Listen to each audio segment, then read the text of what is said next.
Welcome in to the Martinsville NASCAR Raceday show. Back again. Had a good last week at Richmond. Slightly positive on my end in the 20 lineups that I built for the 20 max.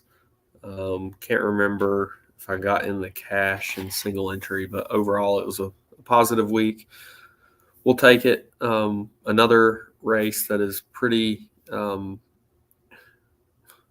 want to say predictable after what we watched today in Xfinity, but traditionally we can find dominators here. Going to be similar strategy again, where we're looking for 2 to 3, 400 laps. Short track. The laps click by pretty quick at Martinsville, so you've got a lot of if somebody can get out front early, and it might even be the same guy as last week. We'll see. We'll see. Similar to what we had again with practice, from what I'm seeing, Group A versus Group B. We'll go through that and try to decipher a little bit. I think we've had a little bit of success doing that. As hard as it is, I think we've been a little bit ahead of the curve. Figuring out, just because somebody is 12th in practice value price tag, doesn't mean they're that good if they were in Group A. And conversely, for Group B drivers, people who are the top of that group in particular, and I think we've done a good job breaking that down. So we'll see if we can do that again this week. And I'll go briefly through the top range of pricing, and then we'll jump right into Group A versus Group B and some practice data to go along with that. We'll try to pick out some value plays, some dominators, and we'll go from there. If you've not joined us, as always, the links are in the description of this video. This is the page that it'll take you to. You can choose if you want the all sports, if you want, an individual sport. You can definitely choose that. We've got baseball back now. Started back up. We've got the Masters coming up this week for golf. Tomorrow's showdown for the round 4 of the Valero Texas Open is up already there. Core will be out in the morning. All these sports you can get for one price, $25 a month, or you can choose, weekly or monthly for that specific sport. So be sure to go over there and get a copy of the sheet if you've not already. I'll share the tab here. All right. So we've got, as mentioned, Martinsville. The top of pricing, 10K and up, is Hamlin, Larson, Truex, Blaney, Bell. All these guys have had some form of success here. Truex, a lot more before the next gen era. He was a guy that every time we came here, we were playing. He had won 3 of 4 races there in the stretch from 2019 through 21. Not so much since the next gen era started. 22nd, 21st, 3rd last spring, and 12th. He has led some laps, but overall, I think we need to zoom in a little bit when we're thinking about form, especially on him, to the next gen cars. But this top range of pricing is where some of the dominators are going to come from. Of course, Kyle Larson starts on the pole. He and Denny Hamlin were in Group B of practice. Both were solid in terms of Group B times. Hamlin was a little bit quicker. Very slight, fall off in his practice times from 5 and ahead. But he's always been good here at Martinsville, so I think he's definitely in play. Larson, another situation where he could get out front and lead quite a few laps. Even if he does stage one, you're looking at, getting quite a bit of laps led early on. And of course, he has upside for more. This was a track that, he struggled at earlier in his career, and even when he first came to Hendrick. But from the fall of 22, he was second. First, he won last spring, sixth last fall. And he's definitely turned the corner here, made some gains, and, at 11-2 with the upside to dominate early, I think you definitely want to take a look at him here. Ryan Blaney was the winner here in the fall as a part of his championship run there. Christopher Bell was the winner 2 falls ago to get him in the Final Four. So all these guys have had success.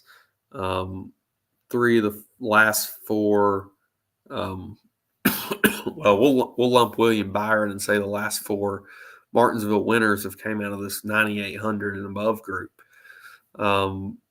And pretty much all these guys have won here at some point during their career. So I definitely think, you're picking a couple out. Larson's my overall, top dominator here. Blaney, I think he's interesting. This has been a really good track for Ford overall. If you look at some of the results here along the way, Penske, of course, Blaney winning here last fall. We saw Logano second, 7th, 2nd, and 5th in the next gen car. Chase Briscoe has had 4 straight top 10s in the next gen, including 2 top 5s last year. Just overall a really good track for Ford, and something that I'll be looking at that I think they'll continue to build off of. So I'm going to go ahead and sort by what I've been doing on these shows is 5-lap average, just so we can kind of get, a short run, and then we can, look out a little bit at longer run times to see what the fall off is. If you sort by the 5-lap average, you can see the top 12 cars, the top 9 cars in practice on the 5-lap average were all Group A drivers. So again, we get kind of a similar situation. Ryan Preece was one of the top overall, just goes along with this Ford narrative a little bit in practice. He was first in the 5 and the 10, second in the 15 of Group A. I mean, that's, no slouch who he was going up against there in Group A. Truex was in that group. Byron was in that group. Bowman, Bell, Blaney. This was a very solid group that Preece was able to be faster than. So starting 22nd at 7,200, I think he's a very good option.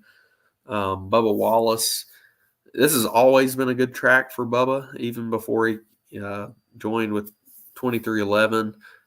He was second in all of the lap averages. He'll start second outside of Larson. He's 7,700, maybe a mid-range dominator that you can get to. I have no problem, playing those two together because of the price tags. Because if Bubba does lead at some point, say he leads, 30 to 50 laps, I think you're in a very good spot for Bubba overall. William Byron was 3rd, Truex 4th. Truex had quite a bit of fall off. He went from 4th, 7th to 10th by the time we get to the 15-lap average. That's a little bit concerning to me. Kind of goes along with what I mentioned earlier, but Hamlin had a slight bit of fall off, even though he was the number 1 overall car in Group B with, the Toyotas and JGR. But Truex, I think they can figure something out. He starts 4th, though, so he's going to need to dominate. I might be a little bit underweight on him. Byron, sorry. We'll start 18th.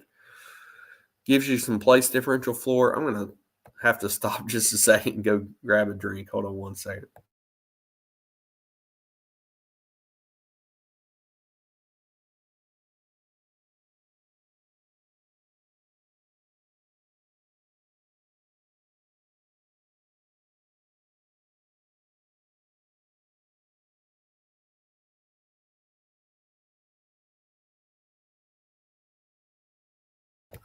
All right, we're back.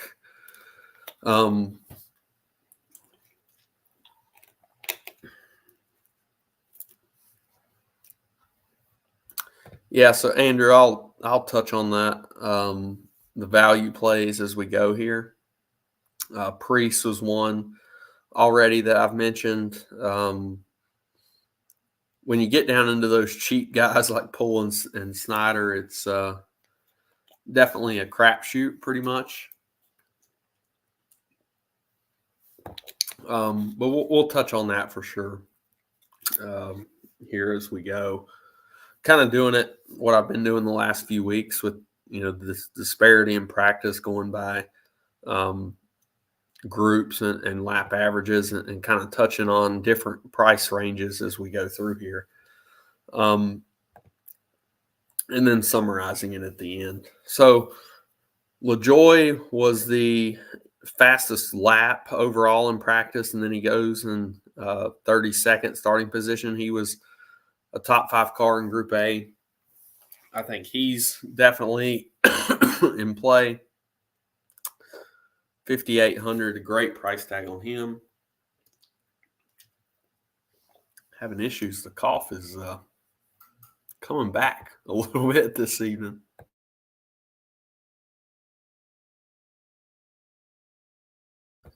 Sorry about that. So I think he's very in play for value. Bowman, Gilliland, both were kind of mid-range Group A drivers. Bell and Hamlin, or Bell and Briscoe. Briscoe, pretty good on the long run, starts 5th. He could be another one of those mid-range dominators. I really think we get somebody in this mid-range tomorrow that leads 30 to 50 laps at least, because there's a couple different guys, Briscoe, Bubba, that we've touched on so far that I think have the upside to do that. And their starting positions, they probably need to. But I think that could be a way to get different in tournaments because they'll be pretty low owned, I would suspect, just with the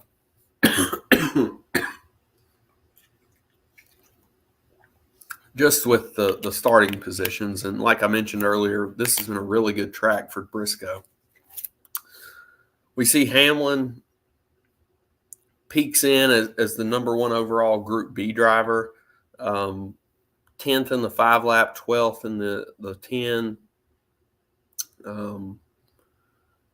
Overall, a really good car. He's going to start 8th, highest price driver, definitely in play. I'll have some exposure there in 20.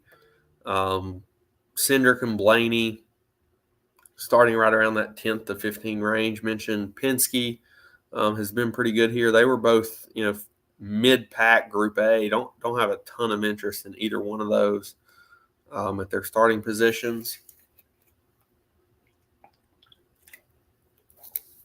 Chase Elliott was the second driver we see pop up here for Group B, and he's going to start on the second row in 3rd. This has been a decent track in the past for Chase. I think he has a good car. He's going to get a win here pretty soon. 8,800. We just keep getting this discount tag. Really like Chase for tournaments at that tag tomorrow. Second, like I said, in Group B, think we can definitely have some tournament looks on Chase. Chris Buescher, Chastain, Gregson, all Group A drivers who did not have a ton of speed in practice. Buescher's, though, he starts 30th. Solid here last year, 14th and 8th. mention that Ford has overall been good here. Keselowski, for what it's worth, was not good in practice either. One of the worst Group B cars. So definitely something they need to work on. Maybe you could take a stand one way or the other, because starting 30th and Keselowski is 13th, maybe, get a little bit of exposure to Buescher and hope they figure it out. Like last year, I think you could do so. You could take a stand the other way and say, if he's going to be popular starting 30th and he had no speed, you could go that direction as well. We see Kyle Larson coming in at 11-2, starting on the pole, as already touched on, but, third best in Group B in the 5-lap, ahead of Chase, and right there, neck and neck with Hamlin on the 10 and the 15 lap averages. So good car again for Larson, it seems. Definitely have interest there. Zane Smith, not so much. He was one of the slower Group A cars, but he was better on the long run. So, starts 24th. He's one of those maybe 10 percenters for me in a 20 max. Probably not even going to get there, but you could potentially do it. Josh Berry, Ty Gibbs, another one of those mid-range cars that has upside to, if they can get out front to lead. If you remember, Josh Berry ran late models here quite a bit, a lot of success. Won his first Xfinity race here. And we see that, starting 7th, one of the better Group B cars. Ford's good. A lot of points to Josh Berry. So, to me, what I'm seeing just kind of going through this is getting exposure to these 7K cars starting in the top 10 that I think have upside to lead at a point in this race is a route that I'm going to go. Ty Gibbs, 9K, Group B, decent car as well. He starts 15th, had success in Xfinity here. Not so much so far in Cup, but definitely a bet on talent and form for the year. I'll have some exposure to Gibbs. Harrison Burton and Austin Dillon were both Group A. Not a ton of interest there. Reddick, Logano. Reddick, decent, as far as Group B drivers. Let's sort this by now Group B, now that we're back into here. So, if you're looking at Reddick, he was the number 6 car for Group B in the 5-lap average. Fell off a little bit. Starts 19th. Not something that I love to see. Logano there starts 6th. Been a good track for him recently as well. Can you go there? 9,500, potential dominator. Don't have a ton of interest in him. Suarez, Eric Jones, Carson Hocevar. Definitely could look there. 5,900. I've liked what I've seen out of Carson Hocevar this year. I think last week he kind of burned us a little bit, but definitely 5,900. Have no problem getting there. Decent, Group B car. Something that I mentioned last week. When you get into Group B, Group A, you can look at these, separately and do what we're doing. And we've had, like I said, we've had some success, but don't forget that it's hard to compare Group A versus Group B. I I tend to, these top Group B drivers, I tend to, inflate them a little bit and say, all right, they're better than the, bottom half at least of Group A. Even if they're, somewhat, in this top half of Group B, just because of the track conditions. But again, we truly don't know. We've not seen them, together other than qualifying, which wasn't together. But you know what I mean. We've not really seen them with track conditions similar yet. So definitely could be different than what we're thinking. The rest of Group B, Michael McDowell's going to start 35th. Not a ton of speed. But if you look at, look at his teammate. Gilliland was top half, 7th of Group A. So maybe it's just something that they, didn't have exactly right for that type of track condition that they got in Group B. 6,300, I think you can go there. Will he get a little popular? I don't know. Starting 35th, probably so. He'll probably get a little more ownership than some of the rest of these guys. But I think you could look there. Kyle Busch, 8,100, man, how the mighty have fallen. Starting 11th, don't have a ton of interest there. Mentioned Keselowski already, not a ton of interest. Some of these cheap guys, nobody really showed a bunch of speed. If we sort this back by pricing, and we'll kind of summarize the value options, as that was one of the questions here. And then we'll play around with some quick builds like we've been doing as well. LaJoy, I think he'll be popular starting 32nd, but I think he's a really solid, play. The rest of these cheap guys, I don't know that I'll go below him. I mean, Zane, yeah, I'll have some, maybe some exposure to Zane. As we talked about with him earlier, he was Group A, one of the slower cars in Group A, but he, over the longer run, it looked like that he was able to show a little bit more speed. He's starting, kind of mid-pack, 24th, a little bit farther forward than I would like. Maybe you can go there.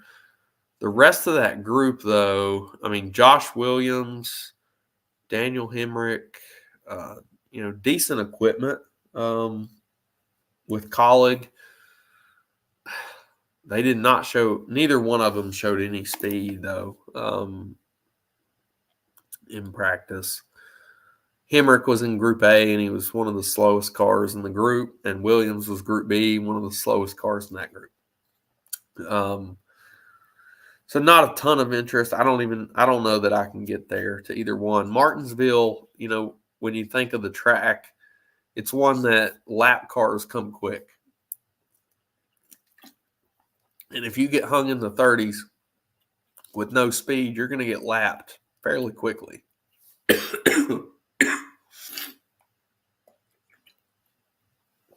Which can definitely, of course, hurt.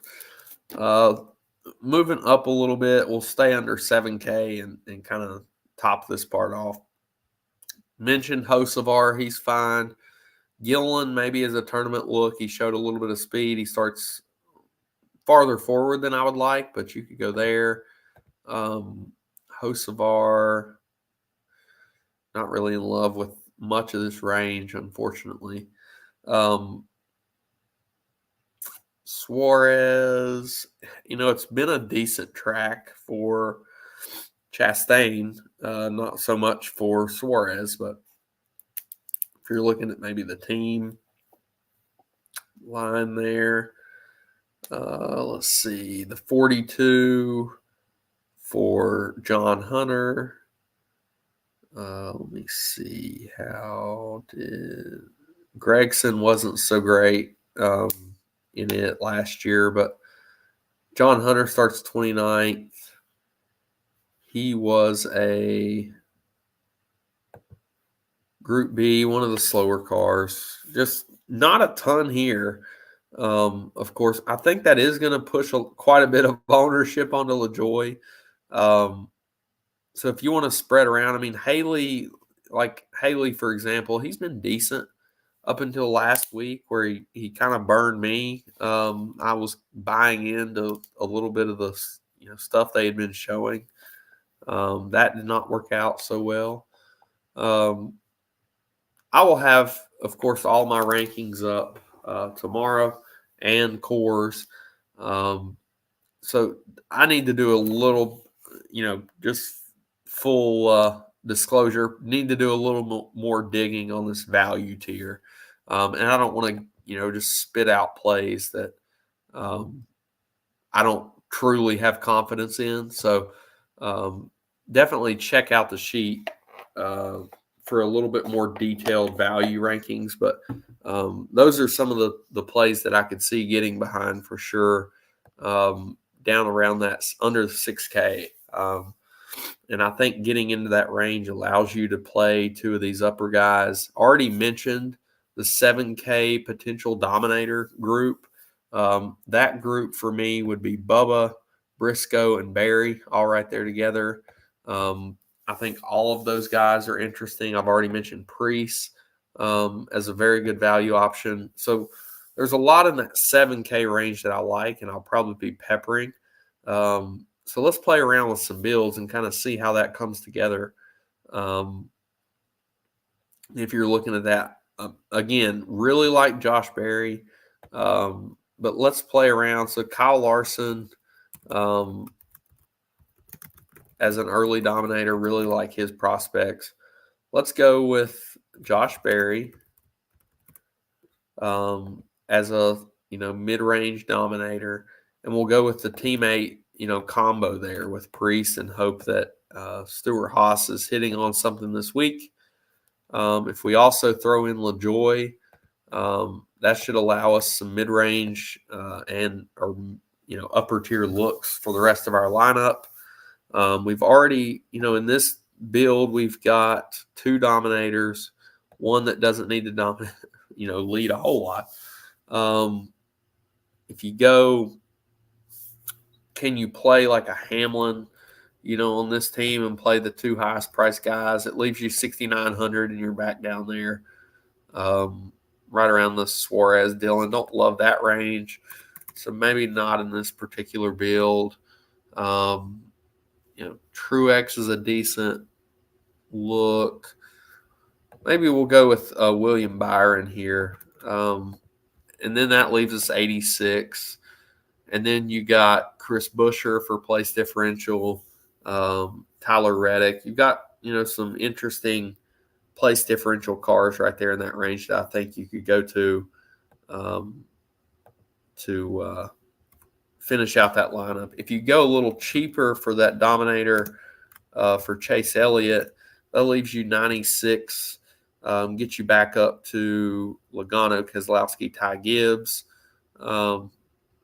That's an interesting route. So just kind of playing around. This is kind of how I start my build process for single entry specifically is, play around with some of these builds, see, where you're landing, and then maybe, how can you make a couple pivots to get a little bit different.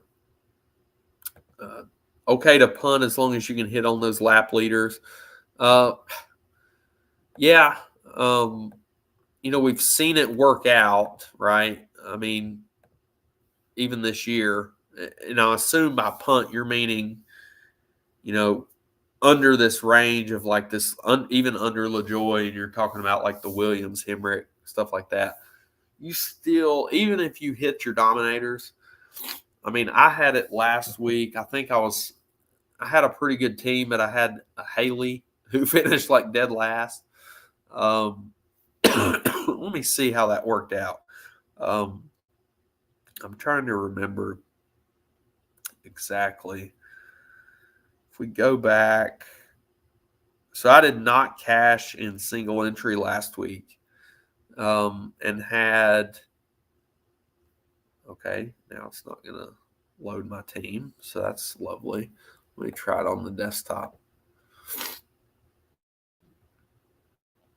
But from what I remember, I had, I'll pull it up here, but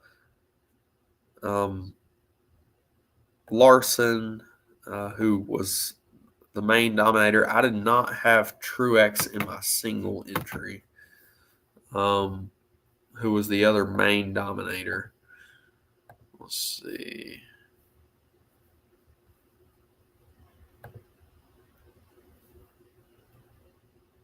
Yeah, so my team there, I went with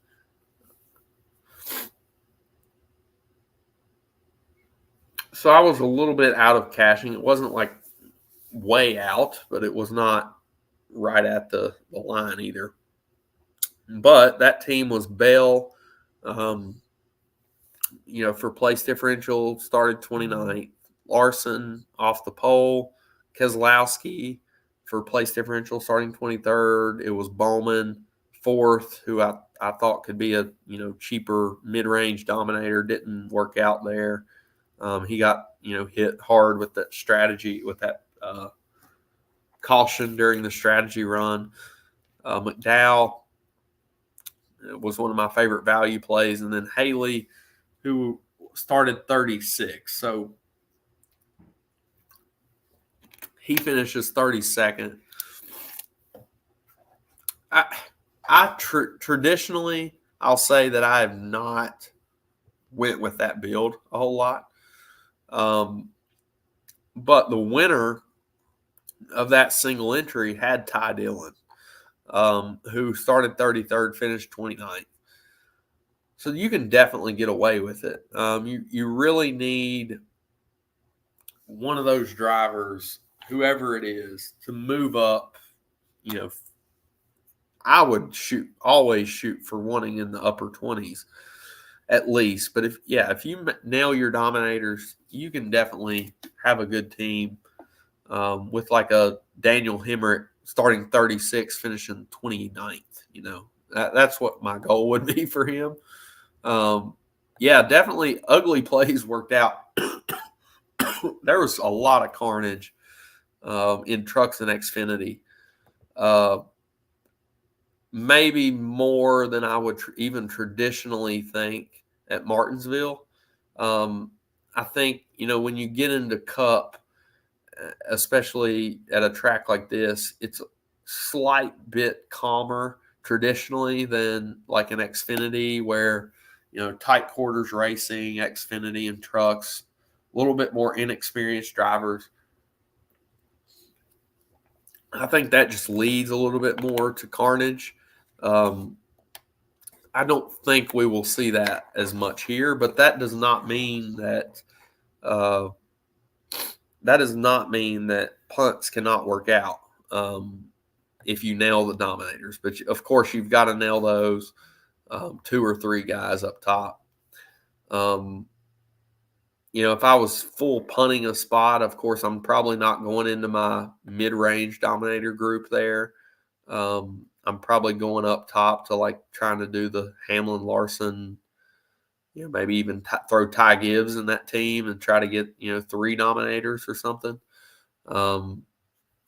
You can go that route, but I traditionally do not go that route. Doesn't mean it's correct to not do that. Obviously, we just saw it, like I said, win last week in the $12. That was the $12 single entry I was looking at. Let me see what won the. The reason I'm comparing them is because I would say, Richmond and Martinsville as a whole is kind of a similar thought process for me on building. 2 to 3 dominators, same. To me, I view it as the same type of variance type of a week, not a ton. So the winner of the $4.20 max did not full punt. Had Truex, Larson, Briscoe,